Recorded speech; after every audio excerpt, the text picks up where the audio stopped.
I never shed a tear when they fired me. I just remember every deceitful glance, every fabricated lie that stripped me of everything I'd built. The betrayal cut deeper than any termination letter could.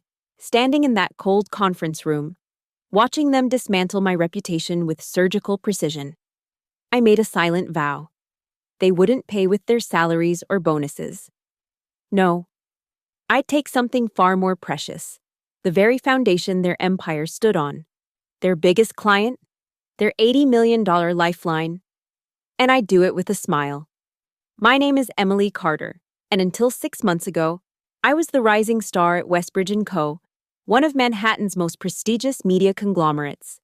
At 34, I'd already climbed higher than most people manage in their entire careers. Senior Marketing Strategist, the title that once gleamed on my office door like a badge of honor. Now it feels like an epitaph for the person I used to be. I remember the morning everything changed with crystalline clarity. The September sun filtered through the floor-to-ceiling windows of our 32nd floor office, casting long shadows across the Italian marble floors.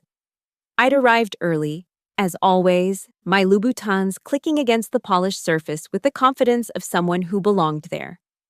My reflection in the elevator doors showed a woman in control. Tailored navy blazer, perfectly styled auburn hair, the kind of put-together appearance that screamed success in corporate America. The office hummed with its usual energy. Account managers rushing between meetings, creative teams huddled around monitors, the constant ping of Slack notifications creating a symphony of productivity. I thrived in this chaos. Hell, I'd helped orchestrate it. 3 years at Westbridge had seen me transform their marketing division from a bloated, underperforming department into a lean, profit-generating machine. The Henderson account? Mine. The Morrison Industries rebrand that won us 2 industry awards? My strategy. The digital campaign that increased client retention by 40%? Every metric, every insight, every late night, all mine. But success, I've learned, paints a target on your back in fluorescent red. Morning, superstar. Derek Morrison had called out from his corner office that day, his smile not quite reaching his eyes. Derek, my supposed mentor. The one who'd recruited me from my previous firm with promises of unlimited growth potential. I'd trusted him. God, how naive I'd been. The marketing team meeting was scheduled for 10. I'd prepared a presentation on our newest potential client, Summit Horizons, a construction giant worth $80 million in annual contracts. I'd spent weeks researching their market position, analyzing their competitors, crafting a strategy that would revolutionize their brand presence. This was going to be my masterpiece, the account that would finally earn me that VP position I'd been promised. Around me, I could feel the tension from my colleagues. Jessica from accounts, who'd been passed over for promotion twice since I'd arrived. Brian from creative, whose ideas I'd consistently outperformed in pitch meetings. Even Sarah, my supposed work friend who grabbed coffee with me every morning, had started making excuses to avoid our daily ritual. I'd attributed it to busy schedules, end-of-quarter stress. I should have recognized it for what it was: rats preparing to abandon ship. The conference room filled up slowly. I noticed the sideways glances, the hushed conversations that died when I approached. My presentation materials were already loaded, the projector casting my opening slide against the pristine white wall. Summit Horizons, a new foundation for growth. I'd even had custom folders made, each containing detailed analytics and projections. Professional? Thorough? Perfect. Then HR walked in. Margaret Whitman, head of human resources, never attended marketing meetings. Her presence was like seeing a vulture perch on your windowsill. Nothing good could follow. She carried a manila folder, the kind they use for terminations. And her face wore that practiced expression of corporate sympathy that meant someone's world was about to implode. "Emily," she said, her voice cutting through the pre-meeting chatter like a scalpel. "We need to speak with you privately." The room went silent. 20 pairs of eyes turned to me, and in that moment, I saw it all. The barely concealed satisfaction in Jessica's expression, Brian's nervous fidgeting with his pen. Sarah wouldn't even look at me. suddenly fascinated by her phone screen. And Derek. Derek stood by the window, his back turned, hands clasped behind him like a general surveying a battlefield after victory. Now? I asked, my voice steady despite the ice forming in my chest. Now? I closed my laptop slowly, deliberately, refusing to show the panic clawing at my insides. My hands didn't shake as I gathered my materials. My heels didn't falter as I walked toward the door. But inside, every alarm bell I developed over a decade in corporate America was screaming. They led me to the small conference room, the one they used for firings, tucked away from the main floor where no one could hear the aftermath. The death chamber, we'd called it, never imagining I'd be the one walking through its doors. The accusation came swift and brutal.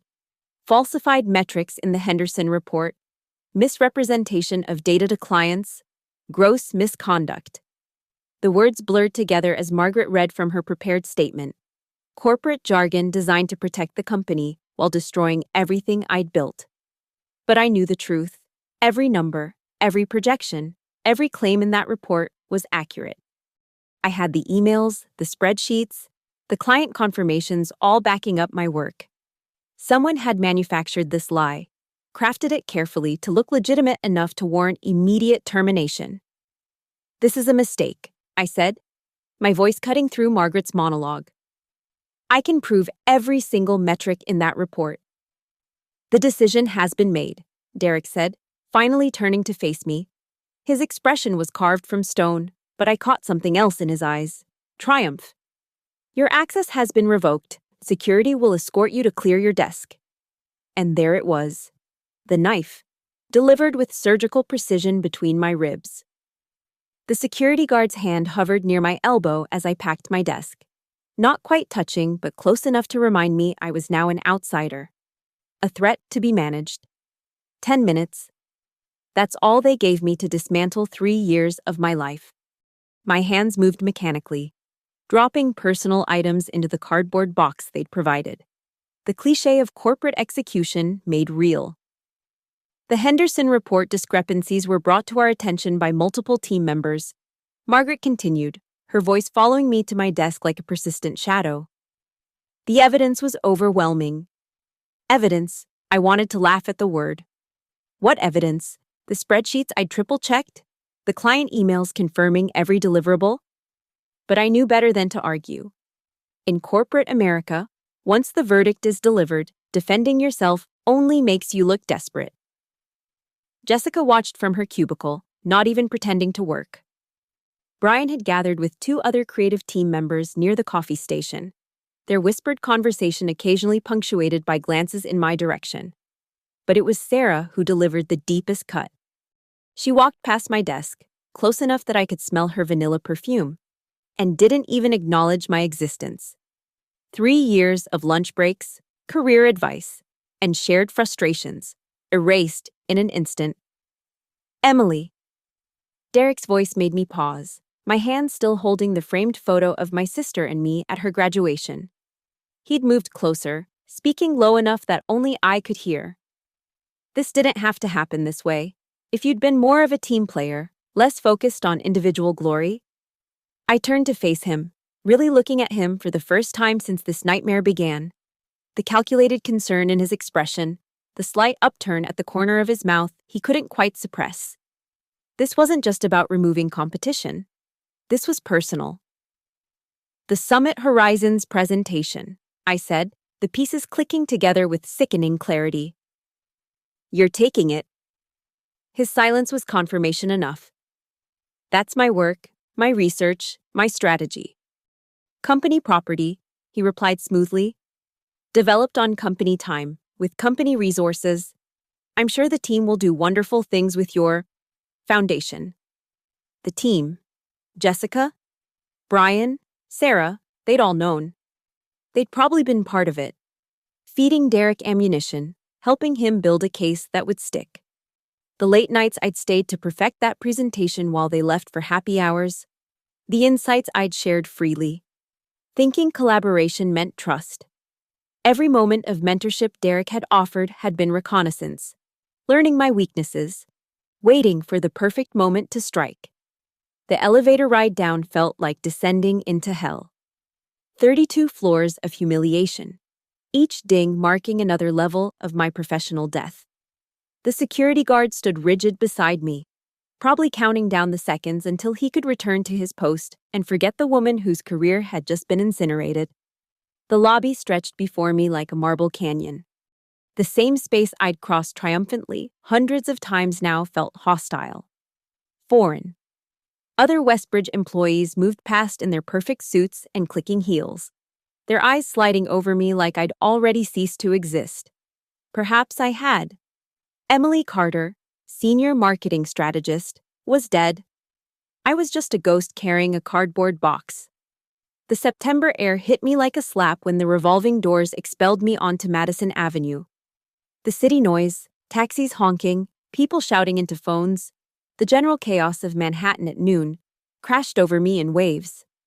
I stood there, holding my pathetic box of belongings, watching the building that had been my second home reflect the afternoon sun off its glass surface. My phone buzzed. A text from my sister. How did the big presentation go? I couldn't respond. How could I explain that there was no presentation? That my carefully crafted strategy was now being pitched by the very people who'd orchestrated my downfall? That my reputation, my career, everything I'd sacrificed for was gone? Another buzz. An email notification. My corporate account was already deactivated, but my personal email still worked. The sender made my blood freeze. Jessica Walsh. Emily, I'm sorry it had to happen this way. Derek promised us all promotions if we backed his version of events. You were too good, too fast. You made us all look bad. This was survival. I hope someday you'll understand. Jay. I read it twice, then 3 times, each word burning into my memory. Not just betrayal, premeditated betrayal. They'd planned this, all of them, like wolves circling wounded prey. And Jessica had the audacity to ask for understanding? My hands shook as I flagged down a taxi, giving the driver my apartment address in a voice I didn't recognize as my own. The city blurred past the window, but I wasn't seeing it. I was seeing Derek's face as he claimed my work, Sarah's averted eyes, the security guard's hovering hand, the empty box now sitting on my lap, holding the remnants of who I used to be. But beneath the shock, beneath the humiliation and rage, something else was crystallizing, something cold and sharp and patient. They thought they'd destroyed Emily Carter. They thought they'd removed a threat, claimed their prize, and would move on to their promotions and presentations built on my corpse. They thought I'd disappear into the vast sea of discarded corporate casualties. Another cautionary tale told at happy hour. They were wrong. As the taxi pulled up to my building, I pulled out my phone and did something I hadn't done in 3 years. I called my father, the man who'd built his construction company from nothing, who'd taught me that in business. You don't get mad, you get even. Dad, I said when he answered, my voice steady now, purposeful. I need to talk to you about starting my own firm. What happened to Westbridge? They happened to me, but I'm about to happen to them. I paid the driver and stood on the sidewalk, looking up at my apartment building. Somewhere in this city, Derek was probably standing in front of my presentation, selling my ideas as his own. Jessica was calculating her promotion. Sarah was pretending she'd never been my friend. Let them celebrate. Let them think they'd won. Because Emily Carter, senior marketing strategist, was dead. But what would rise from her ashes would be something far more dangerous. Someone with nothing left to lose and everything to prove. The unemployment checks were an insult. $504 a week for someone who'd been pulling 6 figures. I let them pile up on my kitchen counter, unopened, while I sat in the darkness of my apartment, laptop screen casting blue light across my face at 3 a.m. Sleep had become irrelevant. Food, a mere necessity to keep functioning. Every waking moment was dedicated to one purpose: understanding my enemy. Westbridge & Co. thought they knew me as an employee. They had no idea what I could become as an adversary. I started with reconnaissance. LinkedIn became my battlefield, tracking every move of my former colleagues. Jessica had indeed gotten her promotion, senior account manager, the position I'd been working toward. Brian was now creative director. Sarah had taken over 2 of my accounts.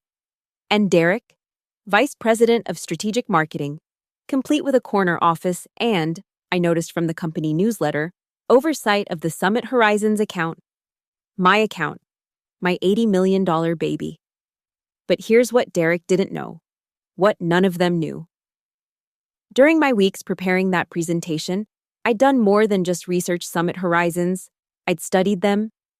Their CEO, Marcus Thompson, was a self-made man who'd built his empire from a single construction crew in Queens. Their CFO, Patricia Way, had a reputation for cutting through bullshit and valuing loyalty above all else. Their growth trajectory showed a company ready to explode nationally, but held back by an outdated brand image, and most importantly, their contract with Westbridge was up for renewal in 4 months. 4 months to build a weapon. 4 months to position myself. 4 months to take everything. My father's advice echoed in my mind during those dark October nights. When someone burns your bridge, kiddo, you don't rebuild it, you become the river.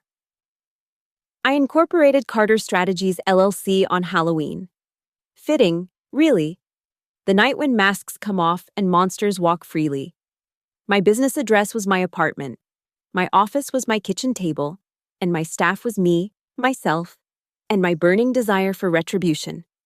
But every empire starts with a single brick. The plan formed slowly, methodically. I couldn't just approach Summit Horizons directly. Derek would have poisoned that well. Probably told them I was unstable, unreliable. No. I needed to build credibility, create a reputation that would precede me. I needed to become undeniable. I started small. A local restaurant chain looking for rebranding, a startup needing marketing strategy, projects that Westbridge would never touch, too small for their notice. But I didn't just complete these projects, I revolutionized them. The restaurant saw a 40% increase in foot traffic within 6 weeks. The startup secured funding after implementing my pitch strategy. Word spread through the underground network of New York business. The former Westbridge star was available, and she was hungry. November rain pelted my window as I studied Summit Horizons' quarterly reports. They were hemorrhaging money on ineffective advertising. Their brand message scattered across 17 different campaigns with no coherent vision. Westbridge was managing their account like it was 2010, all traditional media and tired corporate speak. They were vulnerable, and Derek was too arrogant to see it. I found my opening in an unexpected place, a charity gala for construction industry professionals. Summit Horizons would be there, so would Westbridge, peacocking their supposed success with the account. The ticket cost me a month of unemployment checks, but some investments are worth starving for. The ballroom at the Marriott Marquis was a sea of suits and forced laughter. I'd chosen my dress carefully, black, elegant, expensive enough to belong but not so flashy as to draw immediate attention. I was hunting, and hunters know the value of camouflage. I spotted Patricia Way first, standing alone by the bar while her colleagues glad-handed potential partners. Our eyes met across the room, and I saw recognition flicker. She knew who I was. The question was whether she knew the Westbridge version or the truth. "Emily Carter," she said as I approached, her voice neutral. "I heard you left Westbridge." "I was liberated," I replied, accepting the champagne she offered. "Sometimes the best thing that can happen is being forced to stop playing small." She studied me over her glass, those sharp eyes calculating. "Derek Morrison speaks highly of the work you did on our initial proposal. Does he?" I kept my voice light, amused. "How generous of him to acknowledge my research. Tell me, has he implemented the digital transformation strategy from pages 47 through 73, or is he still trying to understand the analytics framework?" Her eyebrow raised slightly. "You memorized page numbers." "I memorized everything, Ms. Way, every insight, every projection, every opportunity Westbridge is currently missing while they rest on laurels I built for them." It was a risk, being this direct. But I'd learned something in my weeks of exile. Playing safe had gotten me a knife in the back. Time to play dangerous. Bold words from someone without a team. Teams can be hired, vision can't. I pulled out my card. Simple, elegant, just my name and number.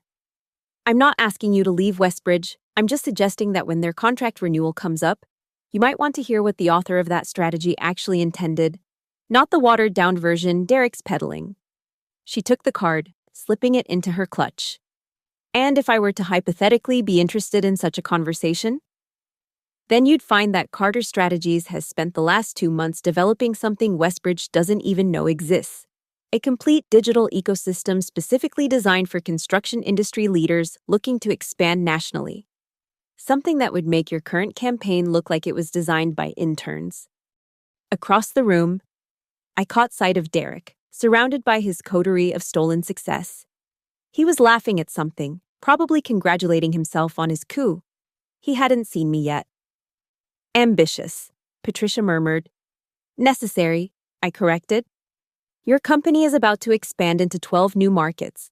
Westbridge is giving you a regional strategy for a national play. That's not just ineffective, it's negligent. You seem very well informed for someone who's been gone for 2 months. I smiled then, the first real smile I'd felt in weeks. Ms. Way, there's what Westbridge knows about your company. And then there's what I know. They have your contract. I have your vision. The question is, which matters more to you? She was about to respond when Marcus Thompson joined us, his presence commanding immediate attention. Patricia, who's your friend? Emily Carter, she said smoothly. She was just leaving. I understood the dismissal, but caught the slight nod she gave me. The seed was planted. As I walked away, I passed directly by Derek's group. His eyes widened when he saw me, the blood draining from his face. I raised my champagne glass slightly, a toast to the ghost he'd created, and kept walking. Let him wonder. Let him worry. The hunt had officially begun. December in New York felt different when you were building an empire from ashes. The cold that used to bite through my designer coat on the way to Westbridge now fueled me as I worked 18-hour days in my converted apartment office. The living room had become a war room, whiteboards covered with strategies, competitor analyses, and one photo pinned in the center. Westbridge's executive team at their last quarterly celebration, champagne raised, my work being celebrated without my name. Carter Strategies was no longer just a vengeful fantasy. It was becoming real. The first hire was crucial. I found her through a headhunter, Alexis Park, a brilliant strategist who'd been blacklisted from major firms for refusing to play politics. She took one look at my bootstrapped operation and said, "This is either going to be spectacular or spectacularly stupid. I'm in." The second was James Rodriguez, a digital marketing genius who'd quit Goldman Sachs because, in his words, they couldn't innovate their way out of a paper bag. He brought 3 clients with him, small fish that Westbridge wouldn't notice but enough to keep our lights on while we built our arsenal. By January, we'd moved into a real office, a modest space in a Brooklyn high-rise, far from Madison Avenue's gleaming towers, but with a view of Manhattan that reminded me daily of what I was hunting. 7 employees, 12 clients, and a reputation that was starting to make waves in the underground current of New York business. But I wasn't building just another marketing firm. I was building a weapon specifically designed to destroy Westbridge's hold on Summit horizons. Every strategy we developed for other clients was a test run for what I'd eventually present to Summit. Every success story became ammunition.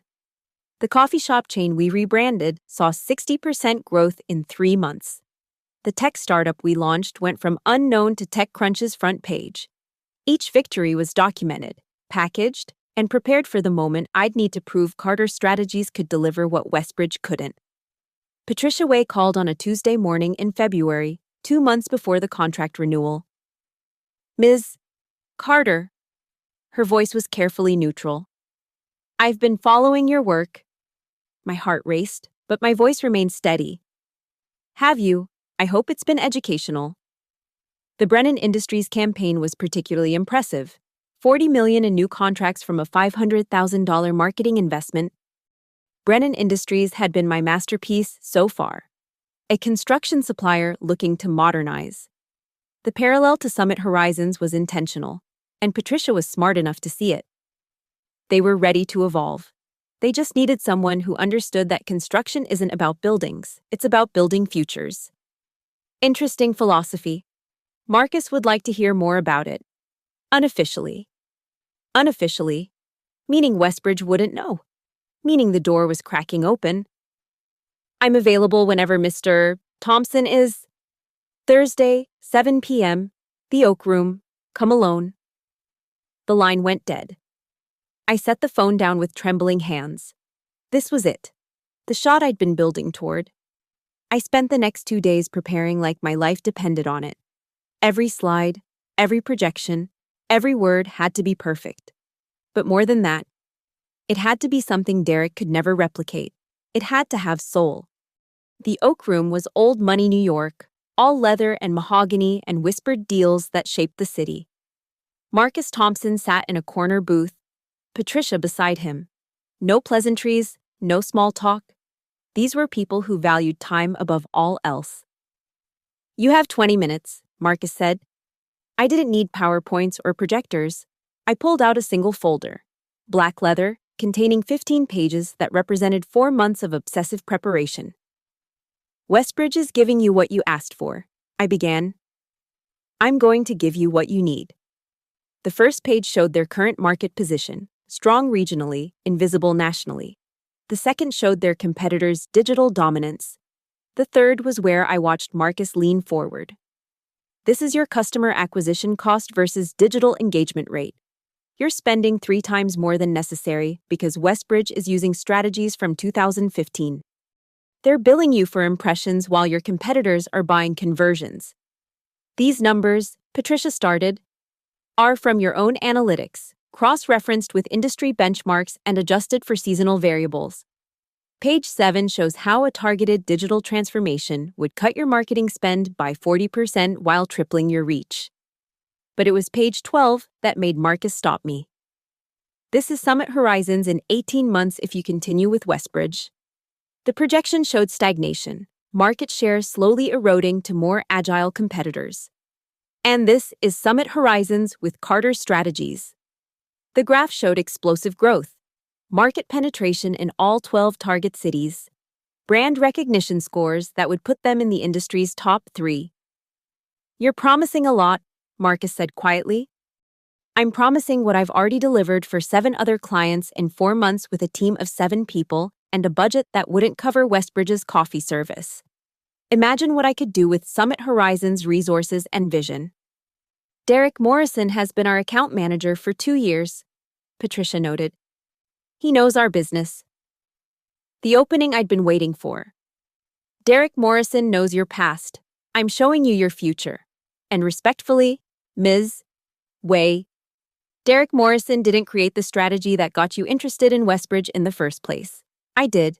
Every insight, every innovation, every breakthrough idea came from my research. He's been coasting on my work while your potential remains untapped. I pulled out the final document, a side-by-side comparison of what Westbridge had promised versus what they'd delivered. The gaps were damning. You asked for digital transformation. They gave you Facebook ads. You asked for national presence. They gave you regional variations of the same tired campaign. You asked for innovation. They gave you Derek Morrison reading from my playbook without understanding the game. Marcus exchanged a look with Patricia. Something passed between them, a decision made in silence. We'll need a formal presentation, he said finally. To the full board. Westbridge will be presenting their renewal pitch on March 15th at 2 p.m. Can you present at 4 p.m.? The same day. Back-to-back presentations. They wanted a direct comparison, a gladiator match where only one would walk out with the contract. I'll be there.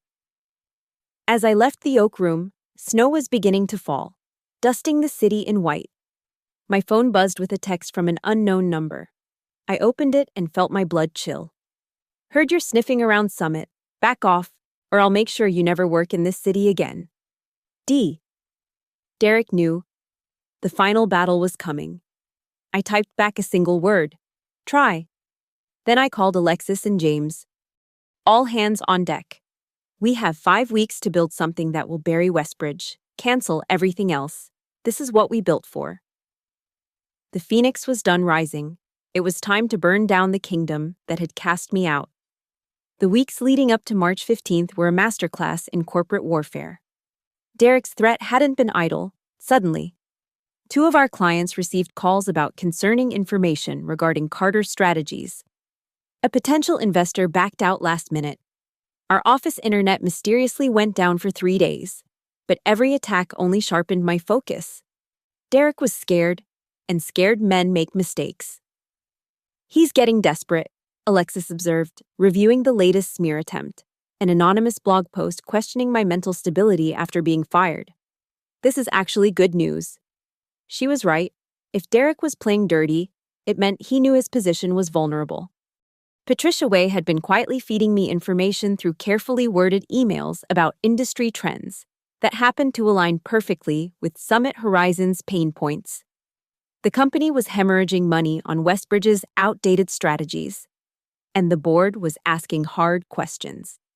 I turned Carter Strategies into a machine focused on one objective.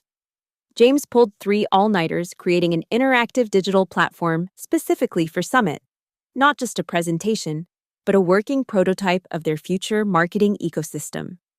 Alexis developed predictive models showing exactly how our strategy would impact their bottom line.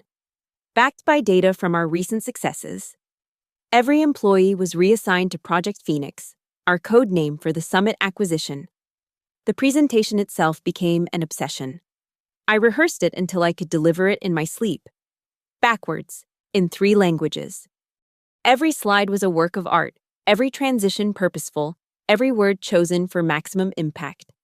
But more than that, I embedded something Derek could never replicate: authenticity. March 10th, 5 days before the presentation, I received an unexpected visitor. Sarah Matthews, my former friend from Westbridge, stood in our Brooklyn office looking like she'd aged years in months. Emily, I need to talk to you.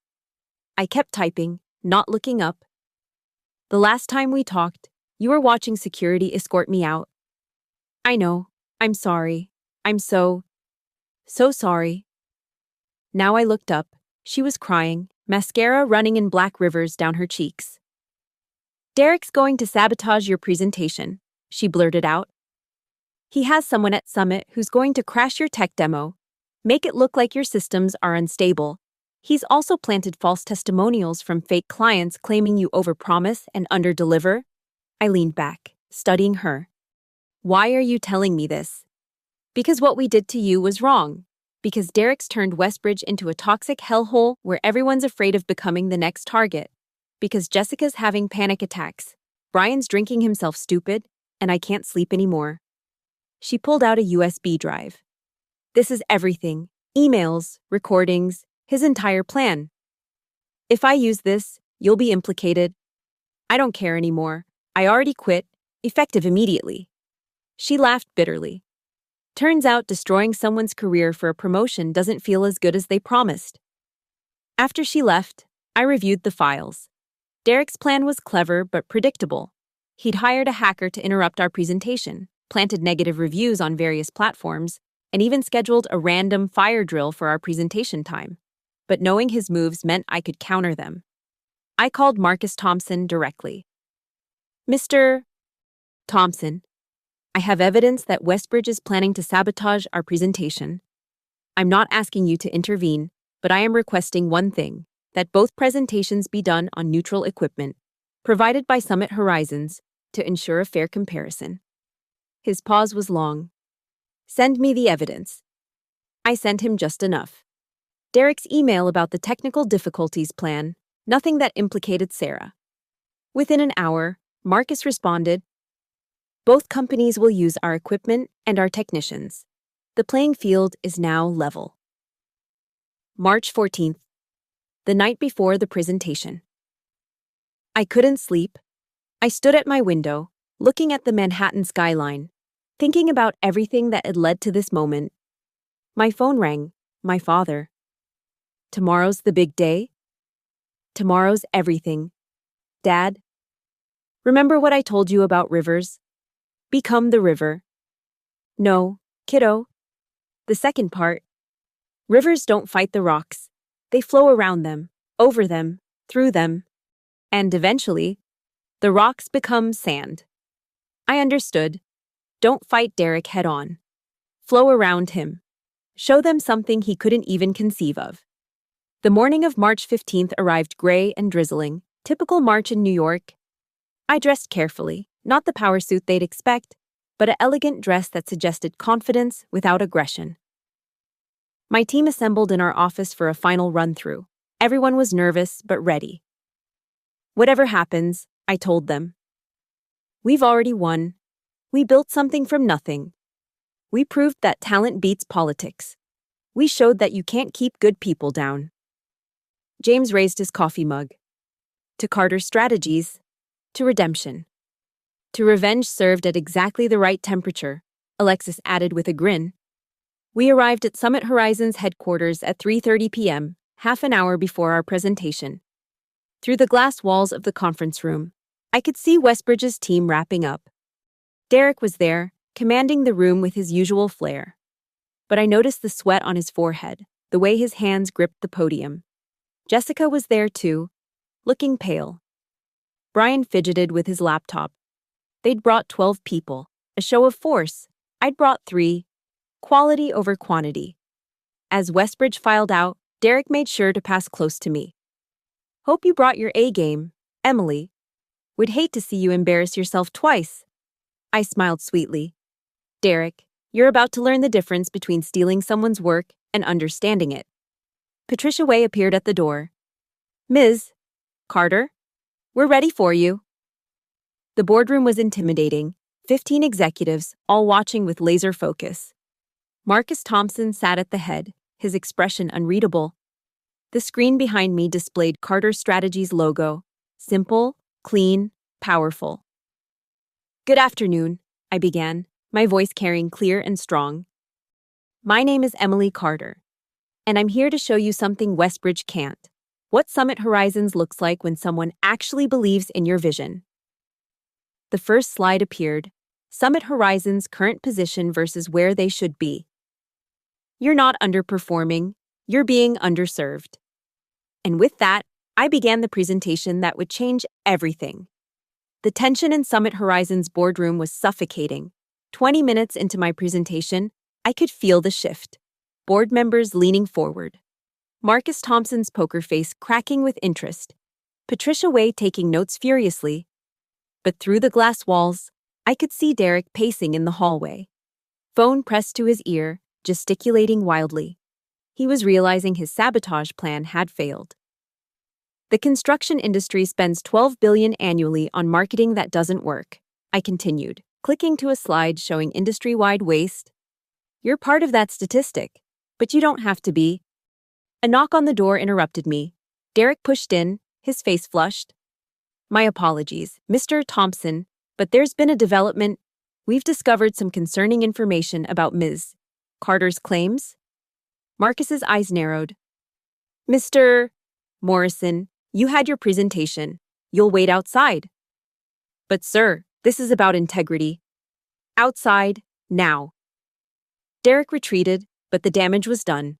The room's energy had shifted. I had to reclaim it. Actually, I said, pulling up an unexpected slide. Mr. Morrison raises an important point about integrity. Let me show you something. The screen displayed side-by-side comparisons. Westbridge's promised deliverables versus actual results over 2 years. The gaps were staggering. Integrity isn't about accusations in boardrooms, it's about keeping promises.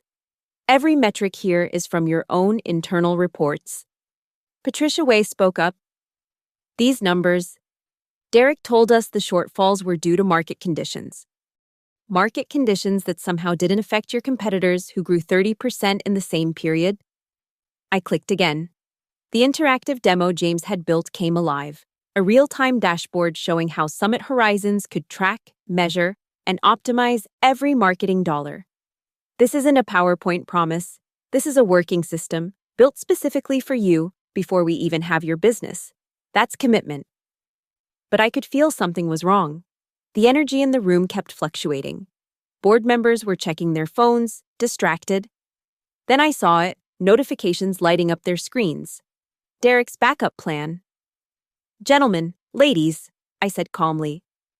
If you're receiving alerts about negative reviews of Carter strategies, I'd ask you to note their timestamps. All posted within the last 30 minutes. All from accounts created today. All using remarkably similar language.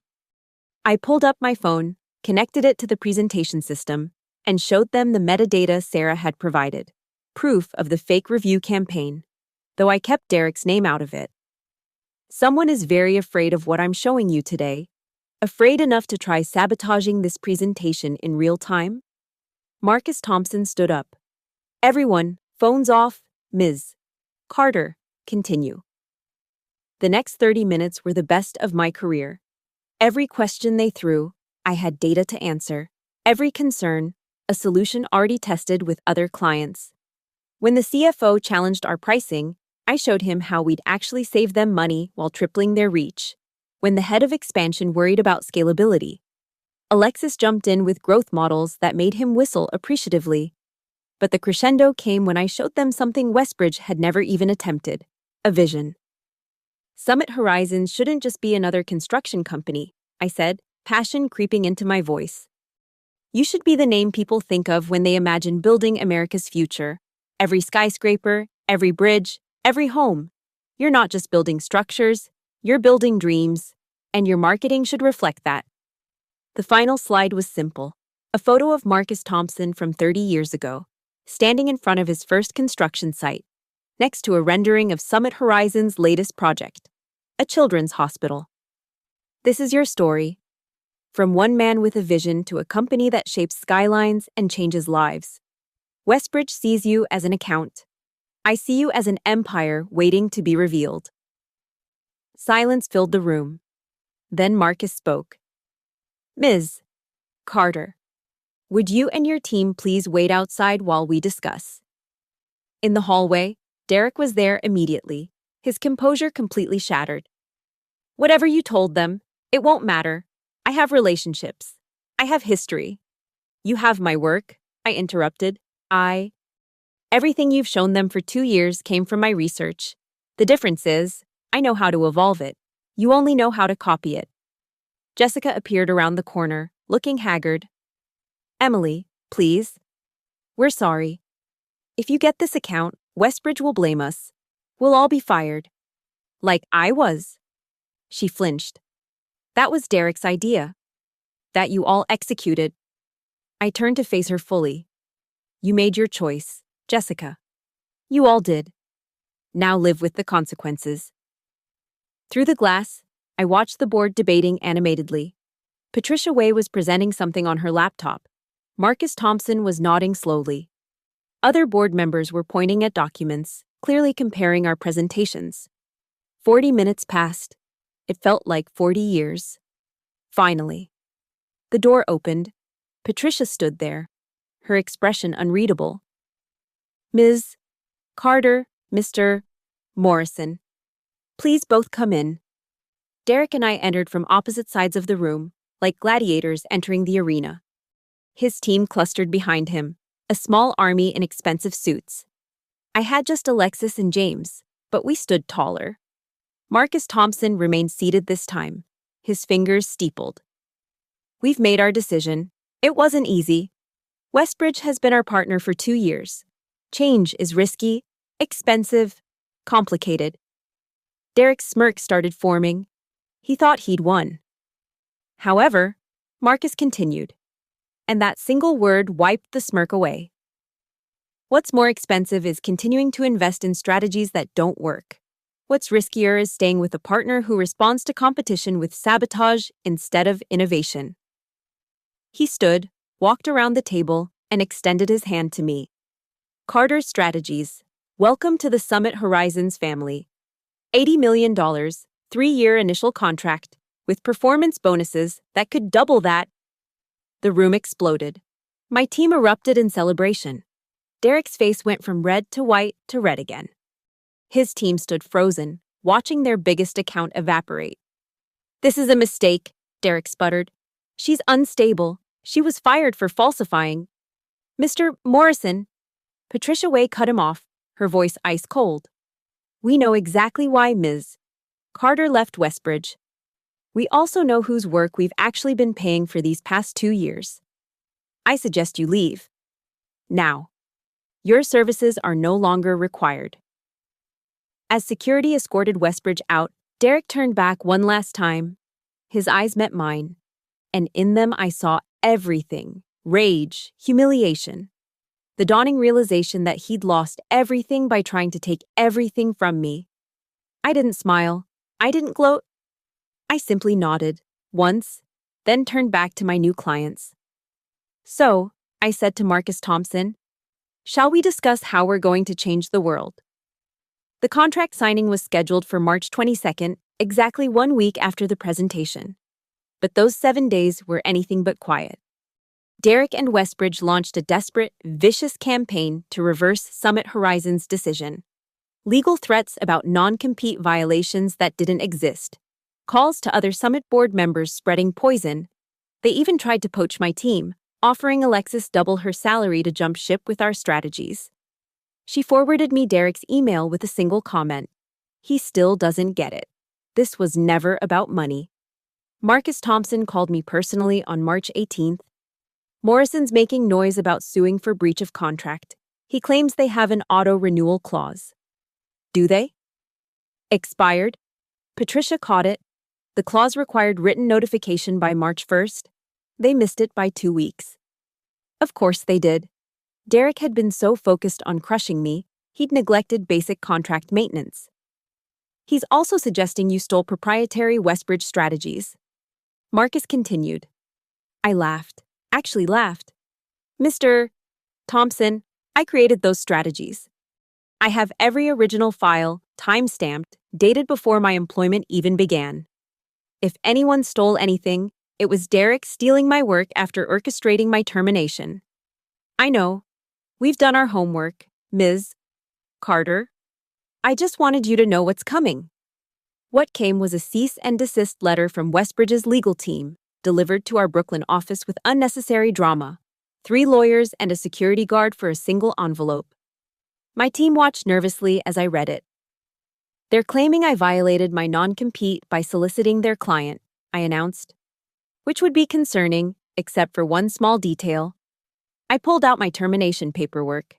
They fired me for cause, which according to Section 7.3 of my original contract, voids all non-compete restrictions. James whistled. They screwed themselves with their own lie. "Never interrupt your enemy when he's making a mistake," I quoted, setting the letter aside. "Send a one-line response. See Section 7.3. Nothing more." Meanwhile, the New York business community was buzzing. David had slain Goliath, and everyone wanted to know how. 3 other major firms reached out, asking if Carter's strategies could replicate our summit success for them. I turned them all down. Not yet. First, I needed to deliver on my promises. March 21st, the day before the signing, I received an unexpected call. "Emily."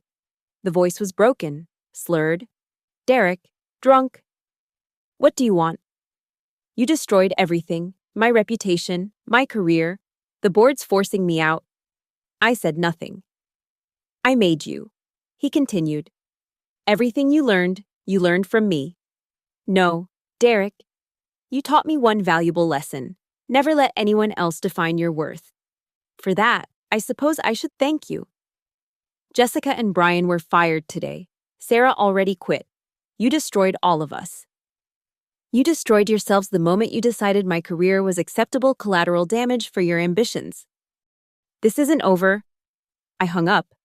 It was over. For him.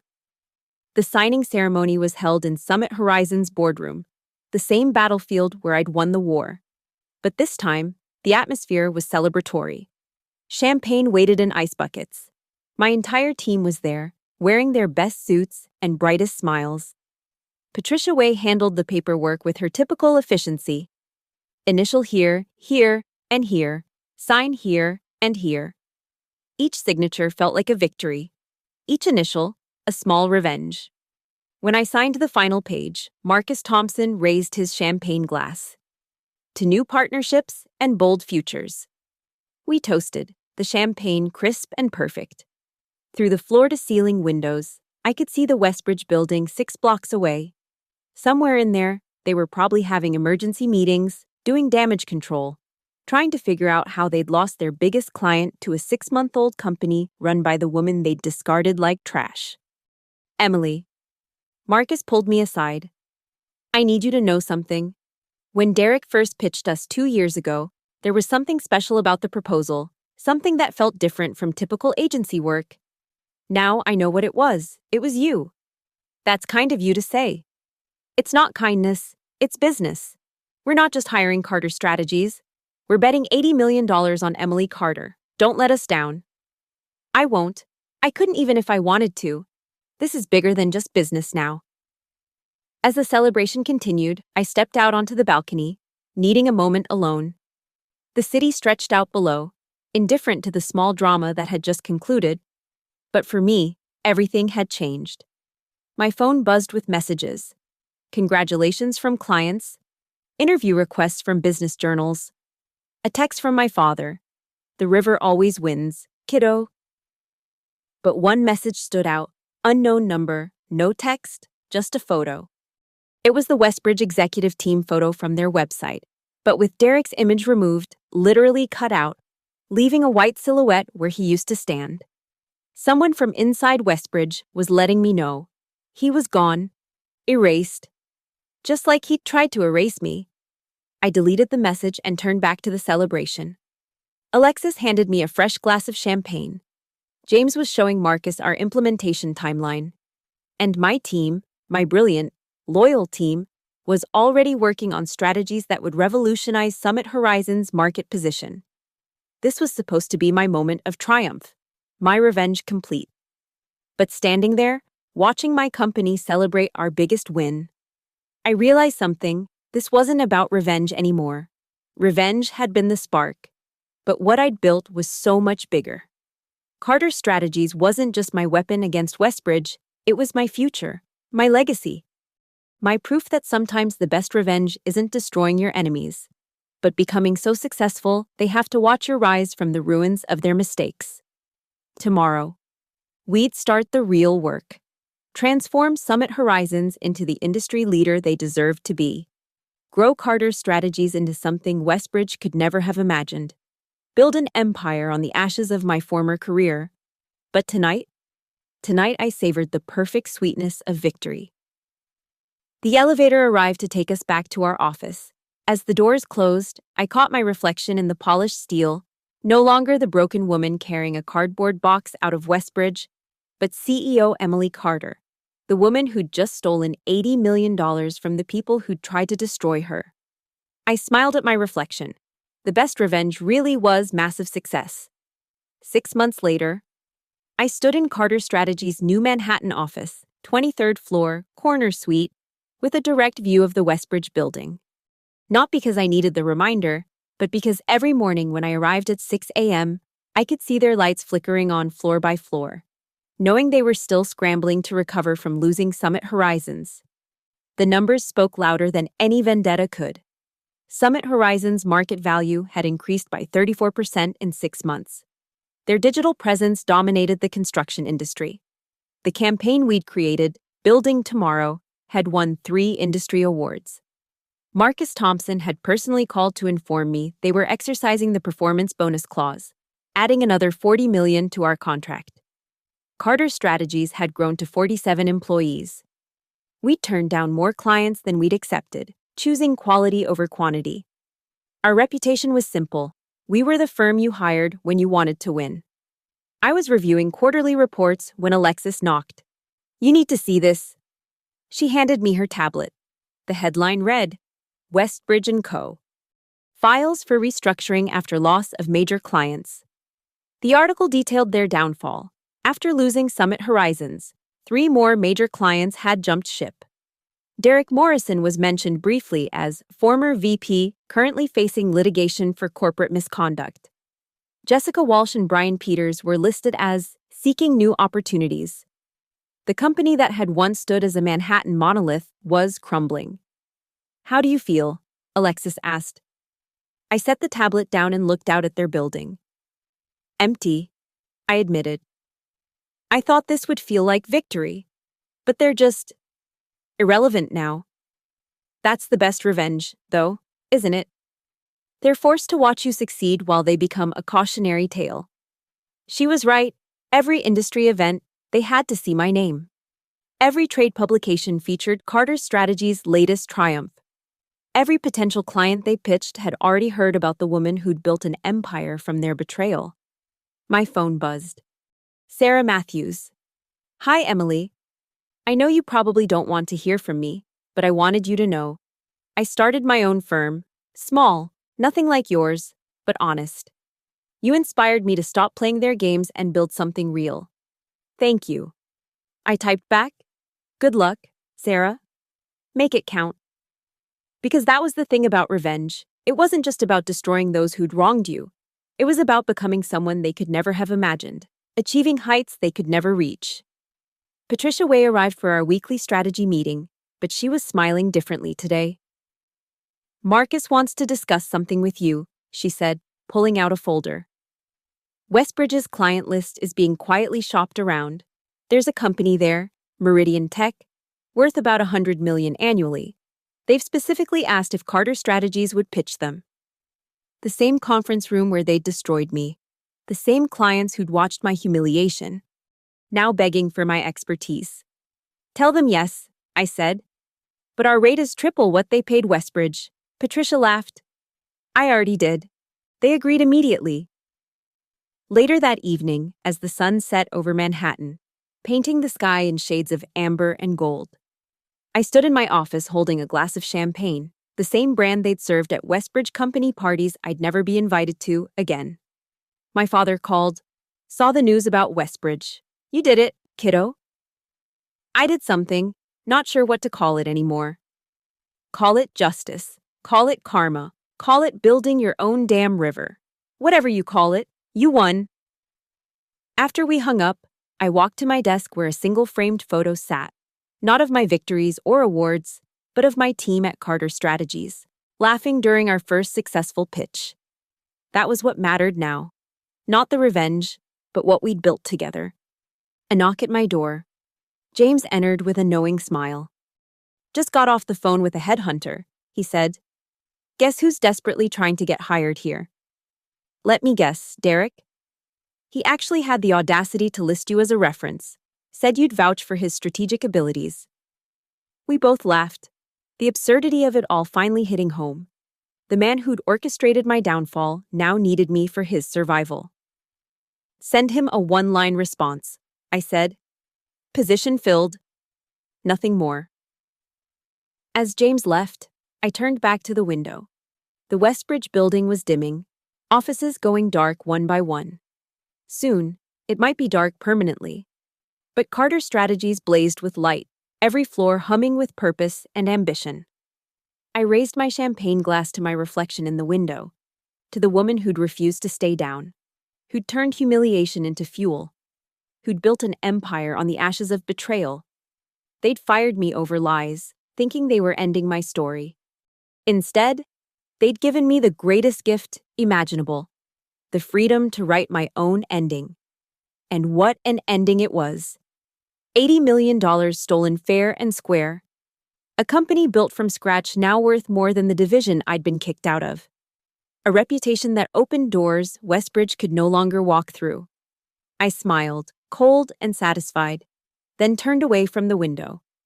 The past was buried in that dying building across the street. The future waited in tomorrow's meetings, next week's pitches, next year's conquests. Revenge had brought me here, but success would keep me here. And that was the sweetest revenge of all. Thank you so much for listening to this story. I'd love to know where you're tuning in from. Drop a comment below, and let's connect. If you enjoyed this revenge tale from the corporate battlefield, make sure to subscribe to the channel for more stories like this. What did you think about Emily's journey? Would you have done things differently? Share your thoughts in the comments. I read every single one. Until next time. Remember, success truly is the best revenge.